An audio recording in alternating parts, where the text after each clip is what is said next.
Hello, today we are going to continue analyzing the I Have a Dream speech by Dr. Martin Luther King Jr. And today our focus is on the literary technique of allusion. I'm going to encourage you to go to the daily slides for today and select this song. It is a hyperlink to a very engaging song that I believe you'll enjoy, that is about the I Have a Dream speech. Next, you need to access a new copy of the speech from Schoology. It will have today's date and it will say allusion in the MLK speech. You will need to take notes on the literary technique of allusion. So the literary technique of allusion, by definition, is an indirect reference to a well-known piece of literature, could be a song, something of that sort.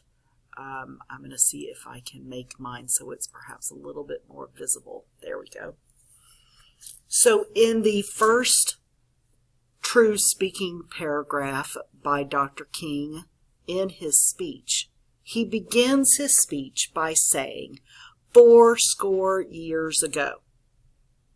This is an allusion, okay? It is an indirect reference to the Gettysburg Address that President Lincoln delivered.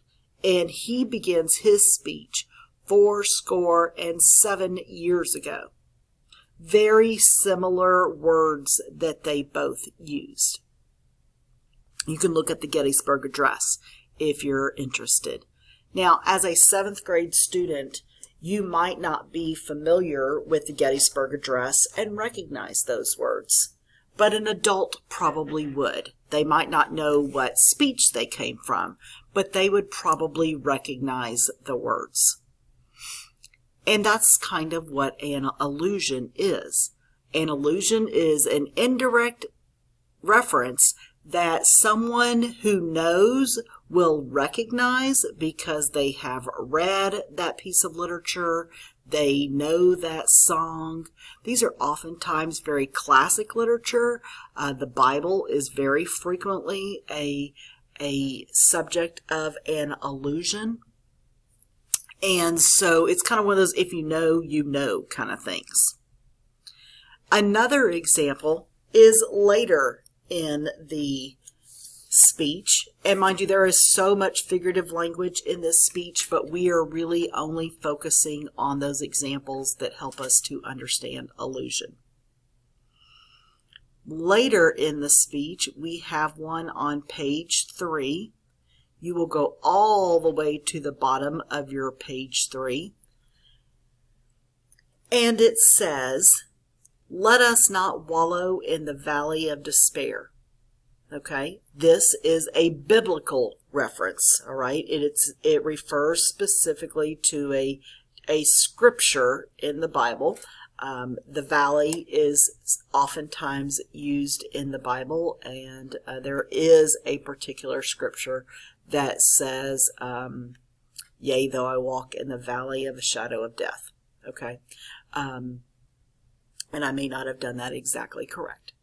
But just like in that statement, in this one, Dr. King is trying to reassure the members of his audience that even though it looks very bleak right now, okay, that things are going to get better, okay? Specifically in the previous paragraphs, he tells them, go back to Mississippi, to Alabama, South Carolina, Georgia, Louisiana, okay? Knowing that somehow this situation can and will be changed. So he's trying to be very reassuring, okay? This is another example of an allusion. It is an indirect reference to the Bible, only if you recognize this as being similar to language used in the Bible would you know that that's where it may have come from. Our next example of allusion comes on page 4. Okay, so go to your page 4 and you will want these notes. Now the first one that I have highlighted, I have a dream, okay, that one day every valley shall be exalted, is actually not an allusion. Okay, this is an example of something that's similar but not an allusion, because this is a direct reference. It is a quote from the Bible, from the book of Isaiah specifically. And I'm not a biblical scholar. I look things up on Google. Okay, so this is an example of something that is not an allusion. However, just below it, we have one that is a little different, okay? This is sort of in between an allusion and not an allusion, all right? Dr. King quotes directly from a patriotic song called My Country 'Tis of Thee.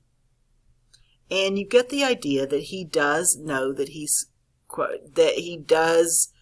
is making more of a direct reference as opposed to an allusion, okay? Because he mentions the word sing right before he quotes the song. So that is a little too direct to truly be an allusion. However, just below it, he's a little bit more subtle about it, okay? In this paragraph, he says, "Let freedom ring," okay?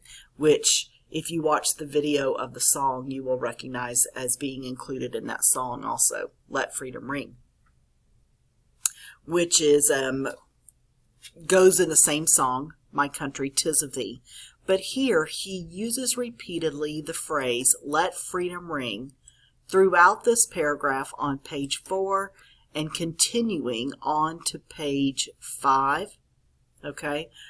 He says, "Let freedom ring" many times, okay? This is much more of an allusion, all right, in this particular paragraph. He doesn't mention the song title directly. It's a much more indirect reference to that particular song. So once you have your notes on allusion and your examples highlighted so that you can refer to that, I need you to submit this work to the Dropbox on Schoology. After you have submitted, you should access the Vision Board assignment, and I'm going to talk about that briefly. The Vision Board assignment is an opportunity for you to share what was meaningful, okay, to you from that speech.